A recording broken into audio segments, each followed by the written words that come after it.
மாணவர்களே வணக்கம். எளிய தமிழில் எளிய இலக்கணம். யாப்பிலக்கண உறுப்புகள். யாப்பிலக்கணம் பகுதி 1.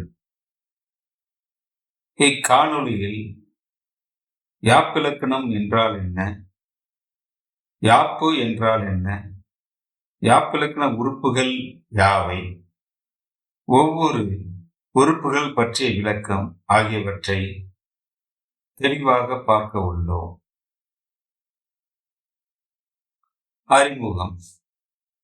பா, செய்யுள், தூக்கு, கவி, கவிதை, பாட்டு ஆகிய சொற்கள் ஒரே பொருளில் வருவன. இந்த சொற்கள் தரும் பொருள் பாட்டு என்ற ஒரே ஒரு பொருள்தான். அதை செய்யுள் என்றும் சொல்வார்கள். பாவலர்கள் தங்கள் உள்ளத்தில் தோன்றும் உயர்ந்த கருத்துக்களை பாடல்களாக படைக்கின்றனர். குறிப்பிட்ட வடிவத்தில் இலக்கணத்திற்கு உட்பட்டு எழுதப்படும் கவிதைகளை மரபு கவிதைகள் என்பர். இலக்கண கட்டுப்பாடுகள் இல்லாமல் கருத்திற்கு மட்டும் முதன்மை கொடுத்து எழுதப்படும் கவிதைகளை பொது கவிதைகள் என்பர். மரபு கவிதைகளை இயற்றும் முறைகளை கூறும் இலக்கணமே யாப்பிலக்கணம் ஆகும். யாப்பு என்றால் கட்டுதல் என்று பொருள். எலும்பு, தசை, நரம்பு முதலியவற்றால் உடல் கட்டப்பட்டிருப்பது போல செய்யுளும் செய்யுளுக்கு உரிய உறுப்புகளை கொண்டு பாடலை உருவாக்குதலே யாப்பு எனப்படும். பாக்களின் வகைகள், அப்பாக்களின் ஓசைகள், பாக்கள் ஈற்றுவதற்குரிய விதிமுறைகள் முதலியவற்றை விளக்கமாக கூறும் நூல் யாப்பருங்கலக்காரிகை என்னும் நூலாகும். இது பாக்கள் பற்றியும் அவற்றின் உறுப்புகளை பற்றியும் விரிவாக பேசுகிறது. உறுப்பியலில், அதாவது இந்த யாப்பிலக்கண உறுப்பியலில் யாப்பின் 6 உறுப்புகளான எழுத்து, அசை, சீர், தலை, அடி, தொடை ஆகியன விளக்கப்படுகின்றன. இனி நாம் இவற்றை பற்றி ஒவ்வொன்றாக இக்காணொளியில் பார்ப்போம். முதலில் எழுத்து. யாப்பிலக்கண அடிப்படையில் தமிழில் உள்ள எழுத்துக்களை குறில் என்றும் நெடில் என்றும் ஒற்று என்றும் 3 வகையாக கூறுவார்கள். பாருங்கள். குறில் என்றால் உயிரெழுத்துக்களில் உள்ள குறிலும் அதில் அடங்கும். உயிர்மெய் எழுத்துக்களில் உள்ள குறிலும் அதில் அடங்கும். உதாரணத்துக்கு இ, அடுத்ததாக கி என்ற எழுத்துக்களை சொல்லலாம். நெடில் என்றால் உயிரெழுத்தில் உள்ள நெடில் எழுத்துக்களும் அதில் அடங்கும். உயிர்மெய் எழுத்துக்களில் உள்ள நெடில் எழுத்துக்களும் அதில் அடங்கும். உதாரணமாக இ உயிர் நெடில், கி உயிர்மெய் நெடில். 3 ஒற்றெழுத்து. ஒற்றெழுத்துக்கள் என்றால் மெய் எழுத்துக்கள். ஆயுத எழுத்தும் ஒற்றெழுத்தாதான் இங்கு கருதப்படும். ஆயுதத்தையும் ஒற்றெழுத்தாகவே இங்கு சொல்வார்கள். ஆக குறில், நெடில், ஒற்று என 3 வகையாக எழுத்துக்களை யாப்பிலக்கணத்தில் கூறுவர். 2 அசை என்பது எழுத்துக்களால் ஆனது அசை எனப்படும். எழுத்துக்களால் ஆனது அசை எனப்படும். ஓர் எழுத்தோ 2 எழுத்தோ நிற்பது அசையாகும். ஒரு அசையில் ஒரு எழுத்து இருக்கலாம், ஓர் எழுத்து இருக்கலாம், அல்லது 2 எழுத்து இருக்கலாம். இது நேரசை, நிறையசை என 2 வகைப்படும். இந்த அசையை நேரசை, நிறையசை என 2 வகையாக கூறுவார்கள். அசைகளை பிரிக்கும் போது ஒற்றெழுத்துக்களை கணக்கில் எடுத்துக்கொள்ள மாட்டார்கள். நேரசை என்றால் பாருங்கள். தனிக்குறில் பா என்ற எடுத்துக்காட்டை சொல்லலாம். தனிக்குறில் எழுத்து, தனியாக வந்த குறில் எழுத்து நேரசை. அந்த தனி குறில் எழுத்தின் பிறகு ஒற்றெழுத்து வந்தால் அதுவும் நேரசைதான். மேலும் தனித்த நெடில் எழுத்து பா, அந்த தனித்த நெடில் எழுத்தை அடுத்து ஒற்றெழுத்து வந்தாலும் அதுவும் நேரசைதான். எனவே தனிக்குறில் ஒற்று, தனி நெடில் ஒற்று இந்த நான்கும் நேரசையாகும். நேரசை என்பது இருகுறில் இணைக்குறில் என்றும் சொல்வார். இரண்டு குறில் எழுத்துக்கள் ஒன்றாகும். அணி என்பதை அதற்கு எடுத்துக்காட்டாக சொல்லலாம். இருகுறில் அடுத்து ஒற்று எழுத்து அணில் என்பதை அதற்கு எடுத்துக்காட்டாக சொல்லலாம். குறில் நெடில், முதலில் குறில் எழுத்து அடுத்ததாக நெடில் எழுத்து வரும். குறில் நெடில் விழா என்பதை அதற்கு எடுத்துக்காட்டாக சொல்லலாம். எக்காரணத்தை கொண்டு முதலில் நெடில் வராது, பிறகு குறில் வராது. முதலில் நெடில் வந்தாலே அந்த நெடில் தனியாக நீங்கிவிடும். அதனால் அது நேரசையாக மாறும். இங்கு குறில் அந்த குறிலை அடித்து நெடில் வருவதுதான் முறை. நெடிலை அடுத்து எக்காரணத்தை கொண்டு குறில் வரவே வராது என்பதை நாம் கவனிக்க வேண்டும். அப்படி வந்தால் அதை நெடிலை நேரசையாகவும், அடுத்து குறிலை மற்ற எழுத்துக்களோடு இணைத்தோ அல்லது இணைக்காமலோ தனியாக இருந்தால் அதையும் நேரசையாகவே சேர்த்து விடுவார்கள். எனவே குறில் நெடில் விழா என்ற அதற்கு எடுத்துக்காட்டு சொல்லலாம். அடுத்ததாக குறில் நெடில் ஒற்று விழார் என்பதை அதற்கு எடுத்துக்கலாம். குறில் அதை அடுத்து நெடில் எழுத்து வரும், பிறகு ஒற்று எழுத்து வந்தார் விழார் என்பதை அதற்கு எடுத்துக்காட்டாக சொல்லலாம். அடுத்ததாக சீர் என்றால் என்ன? 3 சீர். ஒன்று அல்லது ஒன்றுக்கு மேற்பட்ட அசைகள் சேர்ந்து அமைவது சீர் ஆகும். ஒரு அசை அல்லது ஒன்றுக்கு மேற்பட்ட அசைகள் அமைவது சீர் ஆகும். அதைத்தான் சீர் பிரித்தல் என்று சொல்லும்போது சீர் என்று சொல்கிறோம். இதுவே பாடலின் ஓசைக்கு அடிப்படையாக அமையும். ஒரு பாடல் என்றால் அதனுடைய ஓசைக்கு அடிப்படையாக இருப்பது இந்த சீர் தான். சீர் 4 வகைப்படும்.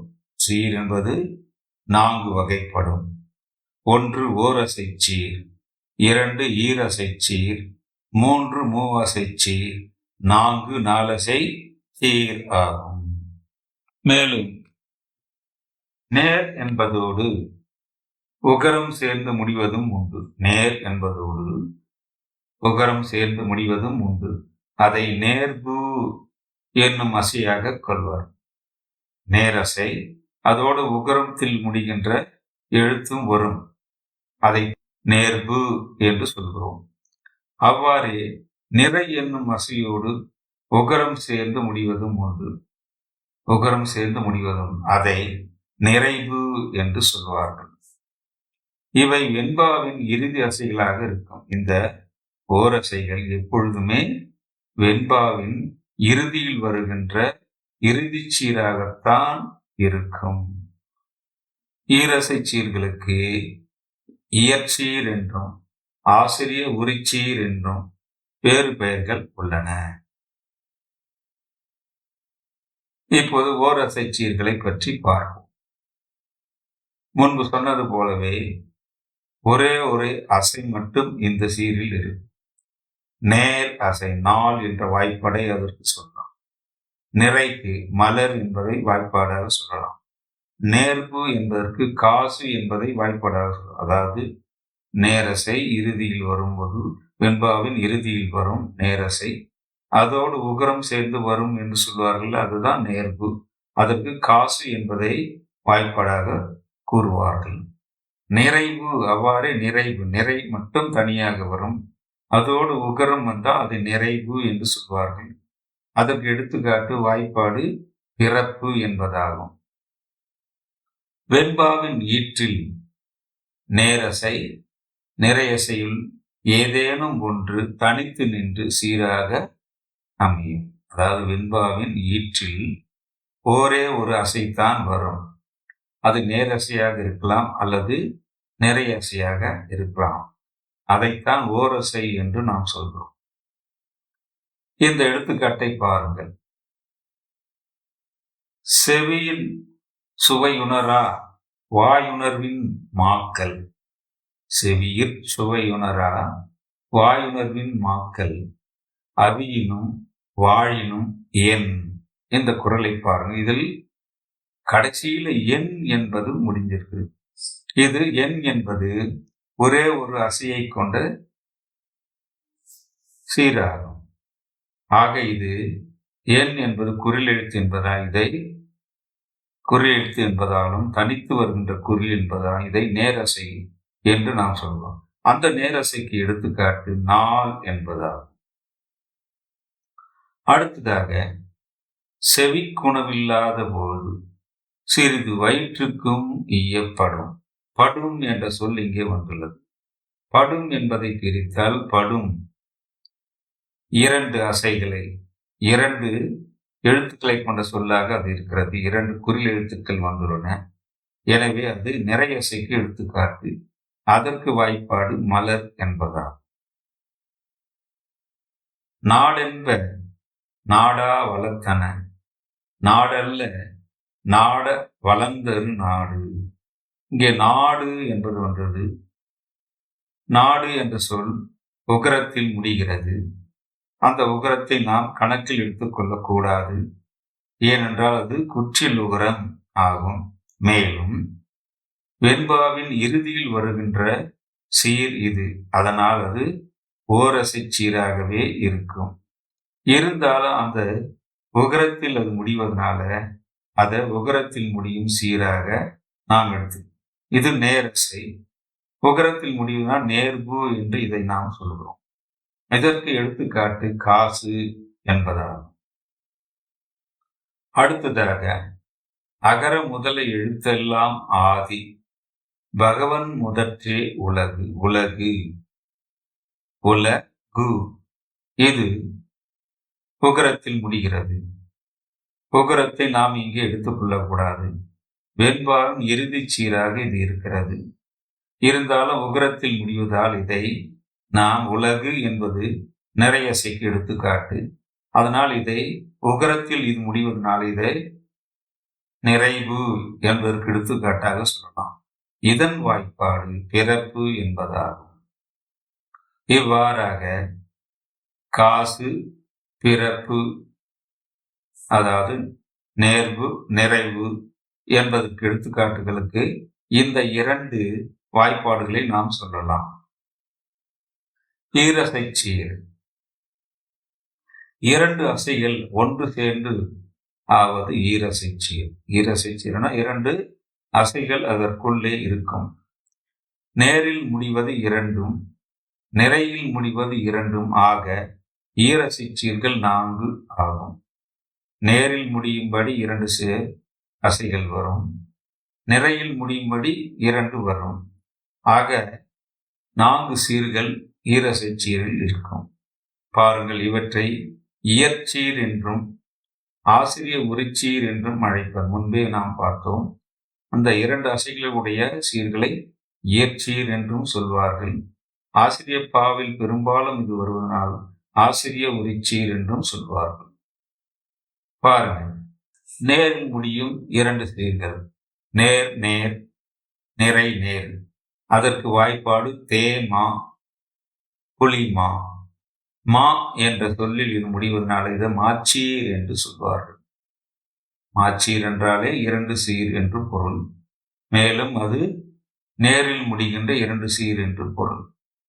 அவ்வாறே நிறையில் முடிகின்ற 2 சீர்கள் நிறை நிறை, நேர் நிறை.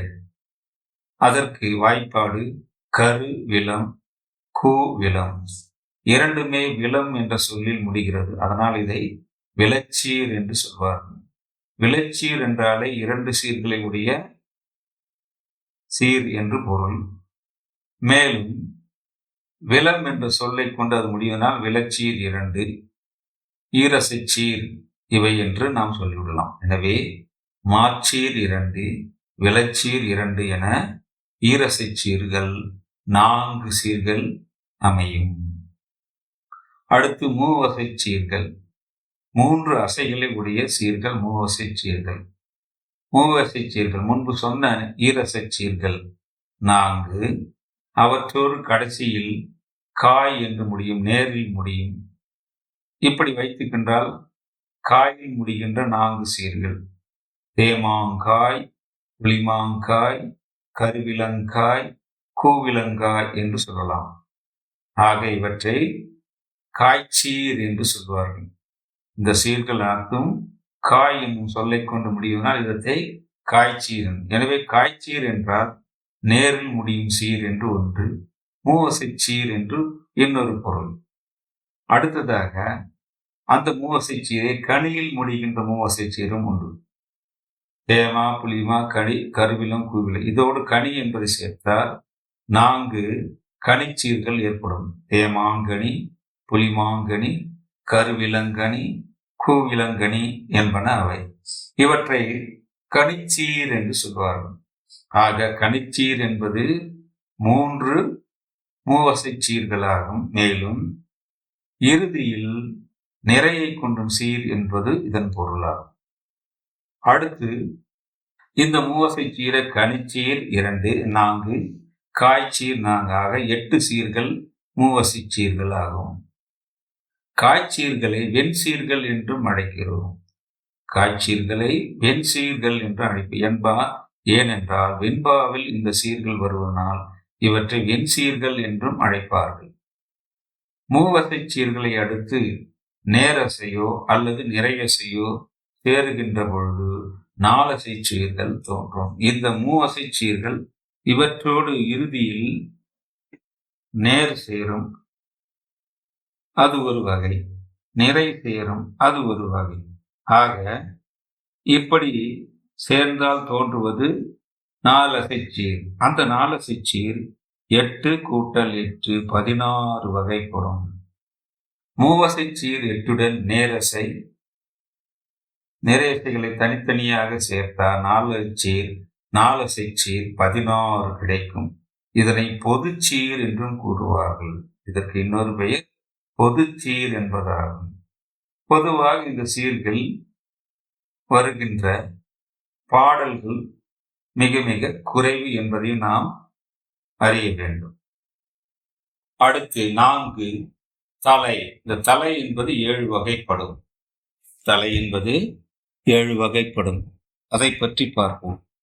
நின்ற சீரின் ஈற்றசையும் அதனை அடுத்து வரும் சீரின் முதல் அசையும் ஒன்றியும் ஒன்றாமலும் வருவது தலை எனப்படும். நின்ற சீர் என்றால் முதலில் வருகின்ற சீர். அந்த சீரோடு வந்து சேருகின்ற சீர் வருஞ்சீர் என்று சொல்வார்கள். நின்ற சீரினுடைய இறுதியில் இருக்கின்ற அசை வருஞ்சீரின் முதலில் இருக்கின்ற அசை. இந்த 2 அசைகளும் ஒன்றியும் வரலாம், ஒன்றாமலும் வரும். அதாவது நேராக இருந்தால் ஒன்றி வருகிறது என்று பொருள், நிறையாக இருந்தால் ஒன்றாமல் வருகிறது என்று பொருள். இப்படி ஒன்றியும் ஒன்றாமல் வருவது தான் தலை என்று நாம் இங்குதான் அந்த தலை என்பதை தோன்றுகின்றது. தலை என்றால் ஒரு சீரை இன்னொரு சீரோடு கட்டுதல் என்று பொருள். தலை என்றால் கட்டுதல் என்று பொருள். ஒரு சீரை இன்னொரு சீரோடு கட்டுவதுதான் தலை என்று பொருள். ஒன்றி வருதல் என்பது நேர் முன் நேர் வரும். ஒன்றுதல் என்றாலே நின்ற சீரின் இறுதி அசை என்ன, வருஞ்சீரின் முதல் அசை என்ன என்று பார்ப்பார். நேர் முன் நேர் வந்தால் அது ஒன்றுதல் என்று பொருள். அல்லது நிறை முன் நிறை வந்தால் அதை ஒன்றுதல் என்று சொல்லும். அப்படி இல்லாமல் மாறி வந்தால் அதை ஒன்றாமல் வருதல் என்று சொல்வார். அதாவது நேர்முன் நிறையும் நிறைமுன் நேரும் வந்தால் அதை ஒன்றாமல் வரும் தலை என்று சொல்வார்கள். இந்த தலை என்பது 7 வகைப்படும்.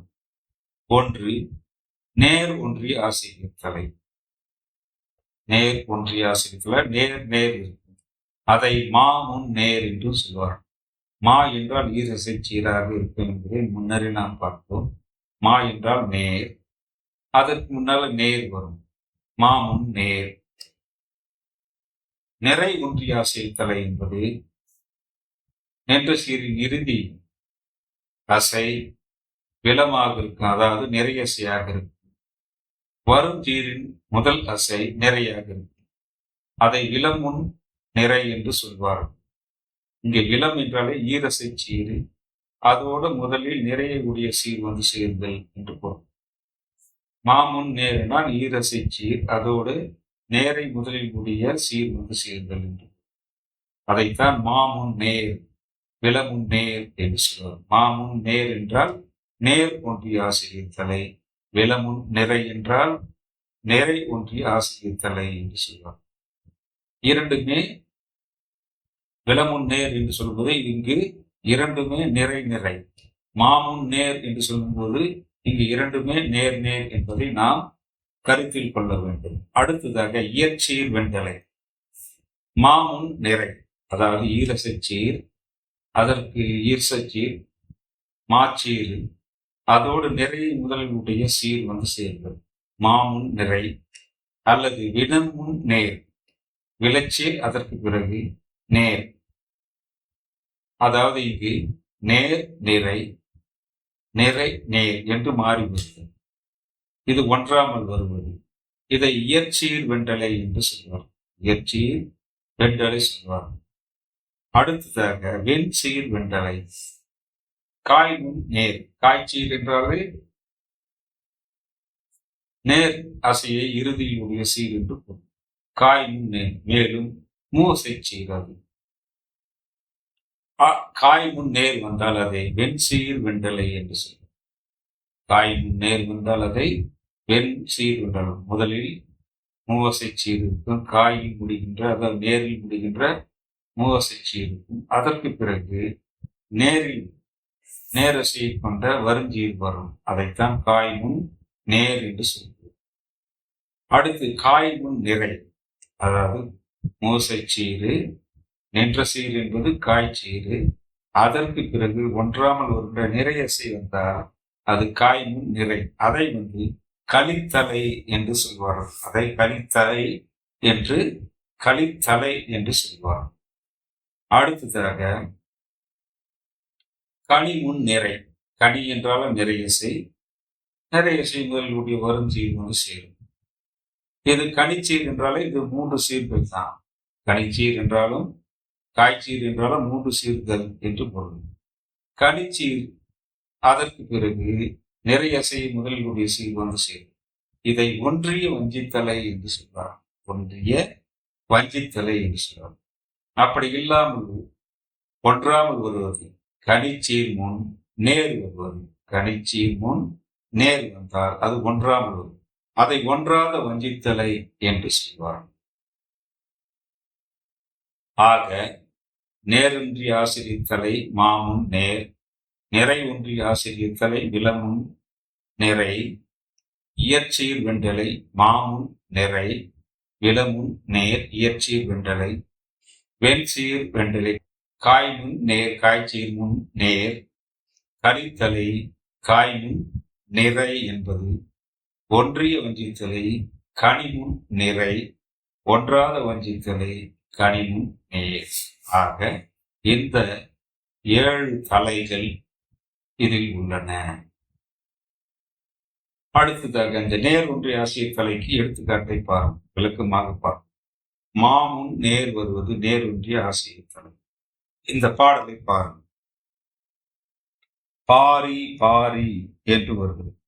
பாரி என்பதை பிரித்தால் பா நேரசை, ரி தனித்த குறில் எழுத்து, அதனால் அதுவும் நேரசையாகும். இதற்கு வாய்ப்பாடு தேமா.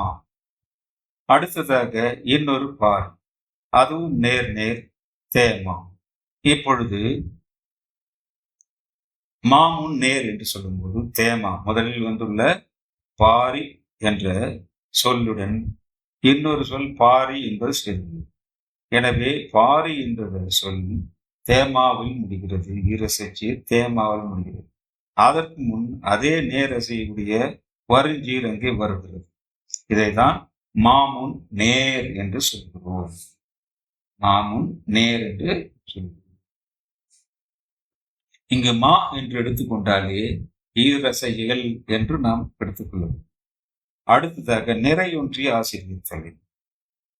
விலமுன் நேர் வருவது நிறையொன்றிய ஆசிரியர் தலை. பாருங்கள், பலர் புகழ் கபிலர்.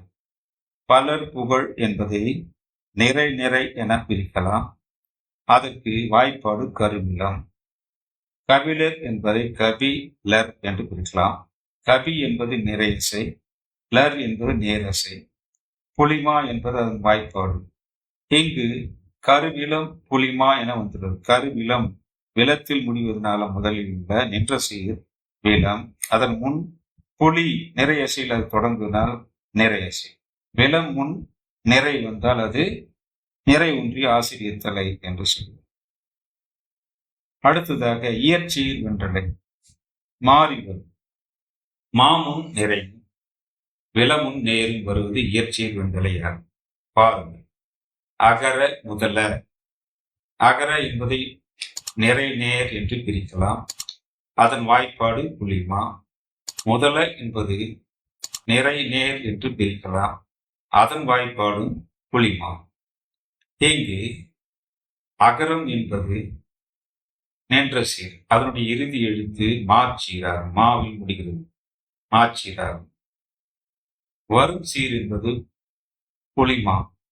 இங்கு புலி என்பது நிறையில் வருகிறது. ஆகவே மாச்சீருடன் நிறையை முதலினுடைய சீர் வந்து சேர்வது. இதை மாமுன் நிறை என்று சொல்லும். இப்படி வந்தாலும் இயற்சீர் வென்றலைத்தான்.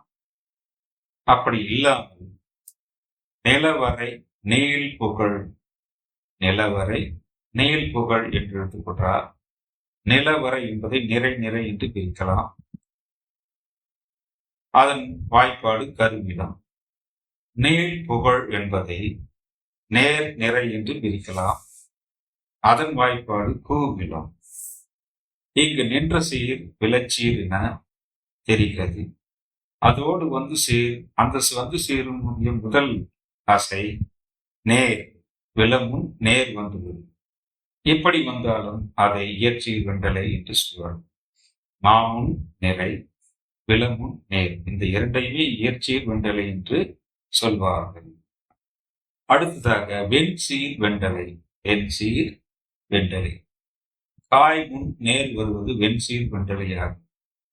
காய்ச்சீர் முன்னால நேரை முதலிலுடைய சீர் வந்து சேர்வது வெண்சீர் வெண்டலை. பாருங்கள், யாதானும் நாடாமால் என்பது சொல்.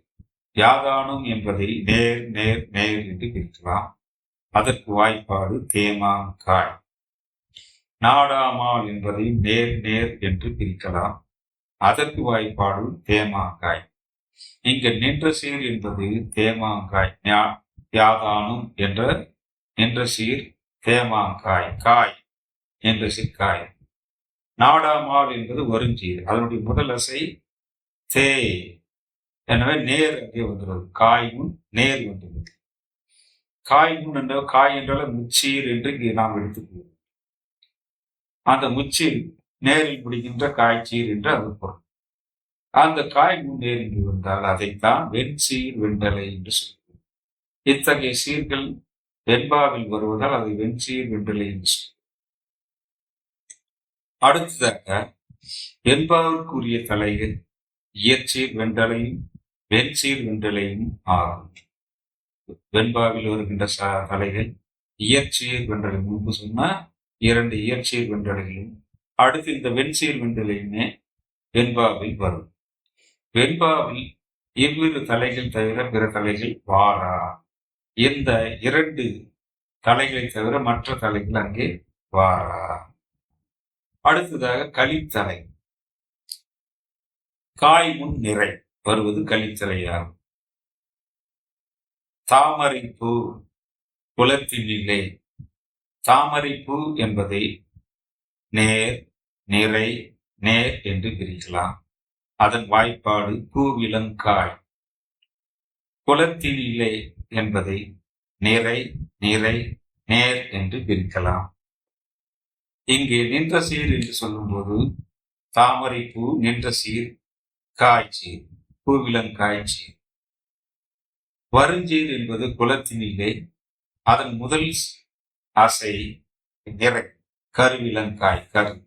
எனவே காய்ச்சீர் முன் நிறை வருவதை கலித்தலை என்று நாம் சொல்வோம். காய்ச்சீர் முன் நிறை வருவதை கலித்தலை என்று நாம் சொல்வோம். அடுத்ததாக ஒன்றிய வஞ்சித்தலை, ஒன்றாத வஞ்சித்தலை. கனிமுன் நிறை வருவது ஒன்றிய வஞ்சித்தலை. நிறை வரும். இங்கே பாருங்கள். செந்தாமரை குலத்தினில்லை என்று எடுத்துக்கொண்டார். செந்தாமரை என்பது நேர் நேர் நிறை என்று பிரிக்கலாம். அதற்கு வாய்ப்பாடு தேமாங்கனி. குலத்தினிலை என்பதை நிறை நிறை நேர் என்று பிரிக்கலாம். அதன் வாய்ப்பாடு கருவிலங்காய். இங்கே செந்தாமரை என்பது நின்ற சீர், கனிச்சீர். அதோடு வந்து சேருகின்ற வருஞ்சீர் குலத்தினிலே என்பது. அதன் முதல் அசை நிறை அசை.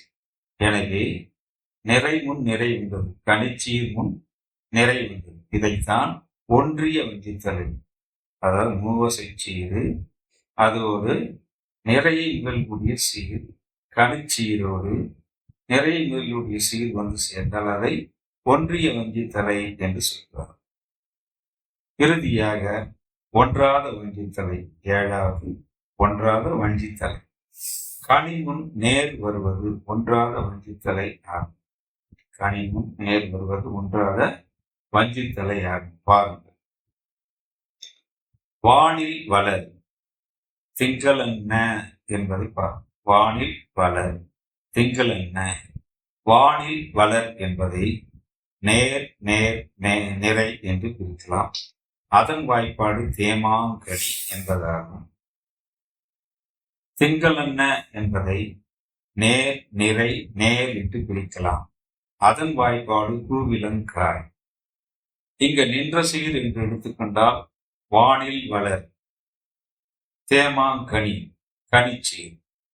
வருஞ்சீர் என்றால் திங்களென்ன, கூவிலங்காய். அதன் முதல் அசை நேர் அசை. எனவே கனிமுன் நேர் இங்கே வந்துள்ளது. கனிமுன் நேர் வந்தது மூவசை சீர். அதற்கு பிறகு நேரை முதலினுடைய சீர் வந்துள்ளது. கனிமுன் நேர் வந்து ஒன்றாமல் இருந்தால் அதை ஒன்றாத வஞ்சித்தலை என்று சொல்வார். வஞ்சித்தலை என்று சொல்வார். இவ்வாறாக தலைகள் 7 வகைப்படும். அந்த தலைகள் எப்படி வருகின்றன என்பதை நாம் இங்கே பார்ப்போம். அடுத்ததாக அடி. அடி என்பது 5 வகை. 2க்கு மேற்பட்ட சீர்களும் தொடர்ந்து வருவது அடி எனப்படும். 2 சீர்கள், 2க்கு மேற்பட்ட 3-4 சீர்கள் தொடர்ந்து வருவதை அடி எனப்படும். செய்யுளில் 2 சீர்கள், 2க்கு மேற்பட்ட சீர்கள் வருவது அடி எனப்படும். இந்த அடி 5 வகைப்படும். இந்த அடி 5 வகைப்படும். 1 குரலடி, 2 சீர்களை கொண்டது. 2 சீர்கள் வந்தால் அதை குரலடி என்று சொல்வார்கள். சிந்தடி, 2 சிந்தடி. 3 சீர்கள் வந்தால் அதை சிந்தடி என்று சொல்வார்கள். அடுத்ததாக அளவடி. 4 சீர்கள் வந்தால் அதை அளவடி என்று சொல்வார்கள். அடுத்ததாக நெடிலடி. 4 சீர்களுக்கு மேற்பட்ட 5 சீர்களை வந்தால், 5 சீர்கள் வந்தால் அதை நெடிலடி என்று சொல்வார்கள். அடுத்ததாக 5க்கு மேற்பட்ட சீர்கள் வந்தால் அதை கழி நெடிலடி என்று சொல்வார்கள். கழி நெடில்னா நெடிலடியை கழிந்து மேலும் பல சீர்கள் என்று அங்கு பாருங்கள். 6 சீர்கள், அதற்கு மேற்பட்ட சீர்களை வருவது. ஆக இந்த அடி என்பது 5 வகைப்படும். குரலடி, சிந்தடி, அளவடி, நெடிலடி, கழி நெடிலடி என 5 வகைப்படும் என்பதை நாம் இங்கே அறிய வேண்டும். இனி எடுத்துக்காட்டுகளை பாருங்கள். குரலடி 2 சீர்களை பெற்று வருவது. அடிதோறும் 2 சீர்கள் பெறுவது குரலடி. முக்தி வேண்டுமேல் பக்தி வேண்டுமால் சத்தியம் இது புத்தி நெஞ்சமே. இங்கு ஒவ்வொரு அடியிலும் 2 சீர்கள் வந்திருப்பதை பார்க்கலாம். சீர் என்றாலே சொற்களை இங்கு கணக்கில் எடுத்துக் கொள்ளக்கூடாது. ஒரு சீரில் ஒரு சொல்லும் இருக்கலாம், அல்லது 2 சொல்லும் இருக்கலாம். எனவே இங்கு சொற்களை வைத்து அங்கு நாம் பார்க்கலாம். அடுத்து சிந்தடி. 3 சீர்கள் வரும். பழுதில்லாத பயிர்த்தொழில், பழுதில்லாது பயிற்றவே, பழுதில்லாது பல தொழில், பழுதில்லாது பயிற்றினர் என்று. பழுதில்லாத பயிர்த்தொழில். இங்கு பழுதி லாத என்ற பழுதி என்பது ஒரு சீர், லாத என்பது ஒரு சீர், பயிர் தொழில் என்பது ஒரு சீர். இங்க பயிர் தொழில் 2 சொற்கள் உள்ளன, அதனால் தனித்தனி சீர் என்று நாம் பயிர் தொழில் என்பதே ஒரு சீர் தான். பழுதில்லாது பயிற்றவி, பழுதில்லாது பல தொழில், பழுதில்லாது பயிற்றினர். எனவே இங்கு ஒவ்வொரு அடியிலும் 3 சீர்கள் வருவதால் இதை சிந்தடி என்று சொல்கிறோம். அடுத்து அளவடி. அளவடி என்றாலே 4 அடிகள் வருவது. தாய்மொழி தாயினும் தகவிற் போற்றுவன், ஆய்மொழி யாளர்தம் அன்புக்கு ஏற்றவன், காய்மொழி யாவதும் கடிந்து மாற்றுவன், வாய்மொழி தப்பிடா வகையில் ஆற்றுவன். இங்கே பாருங்கள், தாய்மொழி ஒரு சீர், தாயினும் ஒரு சீர், தகவில் ஒரு சீர், போற்றுவன் என்பது ஒரு சீர். ஆக ஒரு அடியில் 4 சீர்கள் வந்திருப்பதை நாம் பார்க்கலாம். அடுத்ததாக நெடிலடி.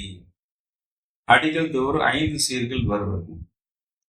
ஆடும் கடைமணி நா அசை யாமல் அகிலம் என்றும், நீடும் கொடையை தரித்த பிரானிந்த நீள் நிலத்தில், பாடும் புலவர் புகழ் ஒட்ட கூத்தன் பாதாம்புயத்தை, சூடும் குலோத்துங்க சோழன்றே எனச் சொல்லுவரே. சூடும் குலோத்துங்க சோழனின்றே எனச் சொல்லுவரே என்பதுதான். இங்கே பாருங்கள், ஆடும் ஒரு சீர், கடைமணி ஒரு சீர், நா அசை ஒரு சீர், யாமல் என்பது ஒரு சீர், அகிலம் எங்கும் என்பது ஒரு சீர். ஆக ஒவ்வொரு அடியிலும் 5 சீர்கள் வந்திருப்பதால் இதை நெடிலடி என்று நாம் சொல்கிறோம். அடுத்ததாக கழி நெடிலடி. 6 அதற்கு மேற்பட்ட சீர்கள் வருவது. வாழ்வினில் செம்மை வேண்டும், வாழ்வியே பேசல் வேண்டும், பாழ்ச்செயல் விளக்கல் வேண்டும், பண்பினை காத்தல் வேண்டும், தாழ்வினை அகற்ற வேண்டும், தருக்கினை விடுதல் வேண்டும், சூழ்நிலை உணர்தல் வேண்டும், சோம்பலை போக்க வேண்டும். இங்கே பாருங்கள், வாழ்வினில் செம்மை வேண்டும் 3 சீர்கள் வந்திருக்கிறது. வாழ்மையே பேச வேண்டும் 3 சீர். ஆக 6 சீர்கள் ஒரு அடியில் வந்திருப்பதை நாம் பார்க்கலாம். வாழ்வினில் செம்மை வேண்டும், வாழ்மையை பேசல் வேண்டும் என்பது 6 சீர்களை கொண்ட ஒரு அடி என்பதை நாம் கவனிக்க வேண்டும். இதில் 6 சீர்கள் இருப்பதால் இதை அரிசீர் கழிநடில் என்றும் சொல்வார்கள். 6 சீர்கள் வருவதனால் இது அரிசீர் கழிநடிலடி என்றும் சொல்வார்கள். 7 சீர்கள் இருந்தால் 7 சீர் கழிநடிலடி என்பர். 8 சீர்கள் இருந்தால் 8 சீர் கழிநடிலடி என்று சொல்வார்கள். அடுத்ததாக தொடை. அந்த தொடை என்பது 8 வகைப்படும். தொடை என்றால் தொடுத்தல் என்று பொருள். அதாவது பாடலை தொடுத்தல், செய்யுளை தொடுத்தல் என்று பொருள். பாடலின் அடிகளிலோ சீர்களிலோ எழுத்துக்கள் ஒன்றி வர தொடுப்பது தொடை எனப்படும். பாடலின் அடிகளிலோ சீர்களிலோ எழுத்துக்கள் ஒன்றி வர தொடுப்பது தொடை எனப்படும். தொடை என்னும் செய்யுள் உறுப்பு பாடலில் உள்ள அடிகள் தோறும், தொடை என்னும் செய்யுள் உறுப்பு பாடலில் உள்ள அடிகள் தோறும் அல்லது சீர்கள் தோறும் ஒரு குறிப்பிட்ட வகையான ஓசை பொறிந்து வருமாறு பாடலை இயற்றுதல் பற்றி அமைகிறது. அதாவது அடிகள் தோறும் அல்லது சீர்கள் தோறும் ஒரு குறிப்பிட்ட வகையான ஓசை பொறிந்து வருமாறு பாடலை இயற்றுவார்கள். அதைத்தான் இது தொடை என்பது வெளிப்படுத்துகிறது. செய்யுளில் ஓசை இன்பமும் பொருள் இன்பமும் தோன்றும் வகையில் சீர்களுக்கு இடையிலோ அடிகளுக்கு இடையிலோ அமையும் ஒற்றுமையே தொடை ஆகும் என்றும் சொல்வார். செய்யுளின் ஓசைக்கு ஏற்றமாறு ஓசை இன்பமும் இருக்க வேண்டும், பொருள் இன்பமும் இருக்க வேண்டும் என்பதற்காக இந்த தொடைகளை அமைத்து இயற்றுவார்கள்.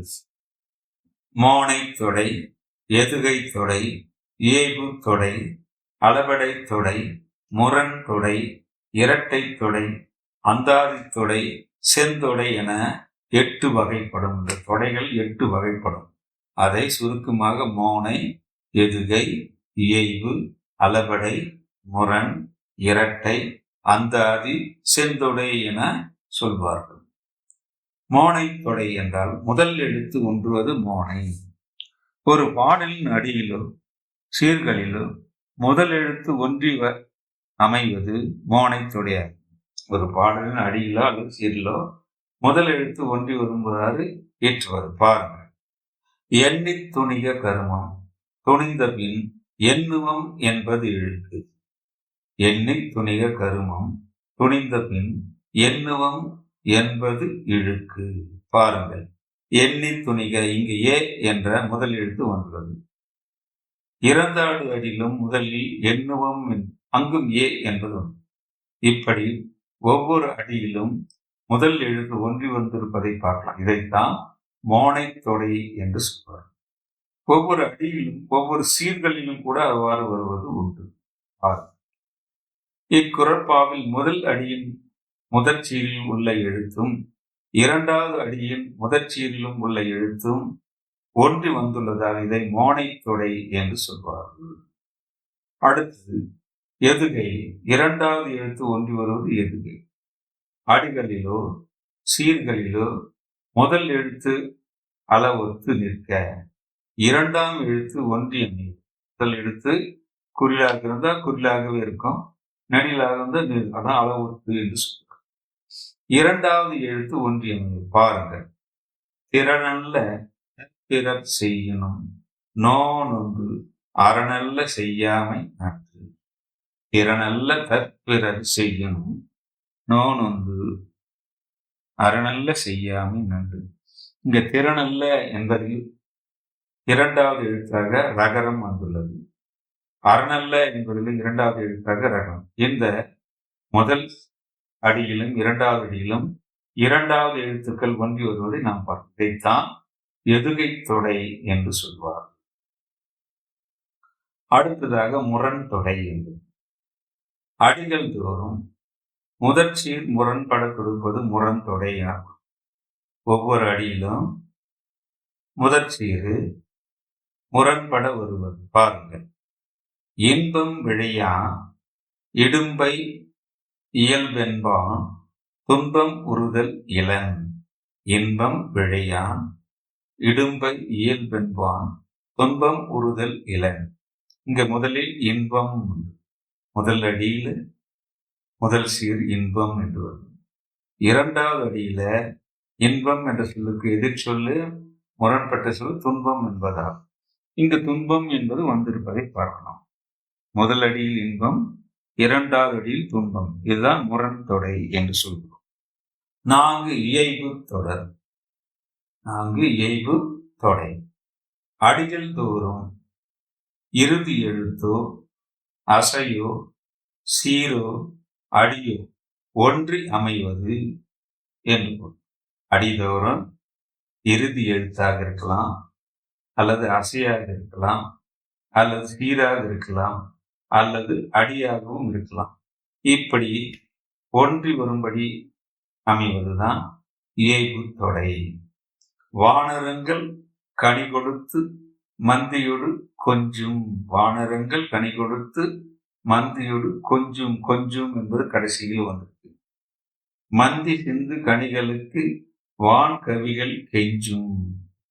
கொஞ்சும் கெஞ்சும். முதல் அடி கொஞ்சும் என்று முடிகிறது, இரண்டாவது அடி கெஞ்சும் என்று. இங்கு ஒன்றி வருவதை பார்க்கும். இதைத்தான் இயைபு தொடை என்று சொல்வார்.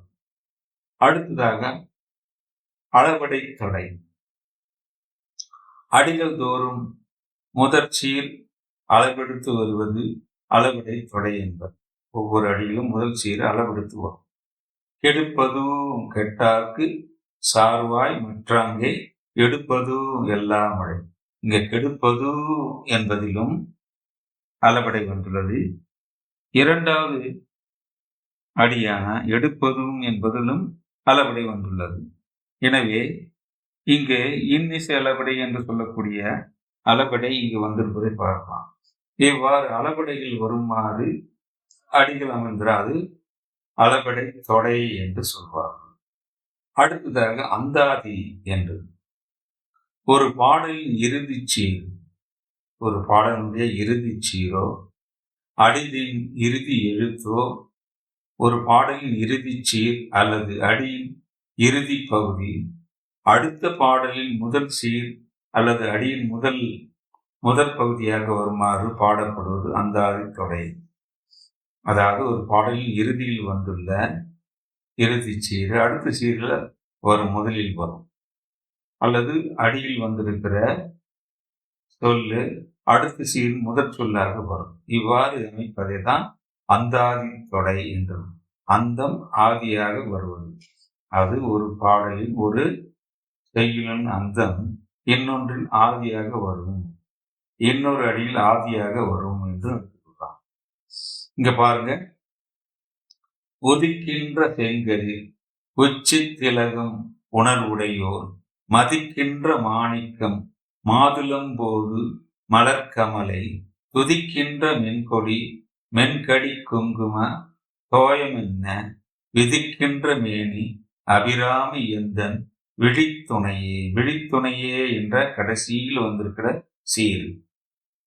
அடுத்து இன்னொரு பாடல் வரும்போது அது முதலடியாக வருவது பார்க்கலாம். துணையும் தொழும் தெய்வமும் பெற்ற தாயும் சுருதிகளின் பனையும் கொழுந்தும் பதிகொண்ட வேரும் படிமலர் பூவும் கனையும் கருப்பு சிலையும் என் பாசாங்குசமும் கருப்பு சிலையும் என் மென் பாசாங்குசமும் கையில் அணியும் திரிபுர சுந்தரியாவது அறிந்தனமே. அணியும் திரிபுர சுந்தரியாவது அறிந்தனமே. இங்கு அறிந்தனமே என்று முடிகிறது. அது அடுத்து வரும் பாடலுக்கு அறிந்தேன் எவரும் அறியா மறையை அறிந்து கொண்டு செறிந்தேன் நினது திருவடிக்கே திருவே வெறுவி பிரிந்தேன் நின் அன்பர் பெருமை எண்ணாத கரும நெஞ்சால் மறிந்தே விழும் நரகுக்கு உறவாய் மனிதரையே என்று இவ்வாறு அந்த அபிராமி அந்தாதி என்று சொல்றார். இதுல ஒரு பாடல் இன்னொரு பாடலின் ஒரு பாடலின் கடைசியில் உள்ள சீரோ அல்லது சொல்லோ இன்னொரு பாடலின் முதலாக வரும், அது சொல்லாக இருக்கலாம் சீராக வரும். இதைத்தான் அந்தாதி தொடை என்று சொல்றோம். இதுவரை இக்காணொலியில் யாப்பிலக்கணம் என்றால் என்ன, யாப்பு என்றால் என்ன, யாப்பிலக்கண உறுப்புகள் என்பன யாவை, ஒவ்வொரு உறுப்புகள் பற்றிய விளக்கம் ஆகியவற்றை பற்றி விளக்கமாகவும் தெளிவாகவும் நாம் பார்த்தோம். மிக்க மகிழ்ச்சி அன்பு மாணவர்களே.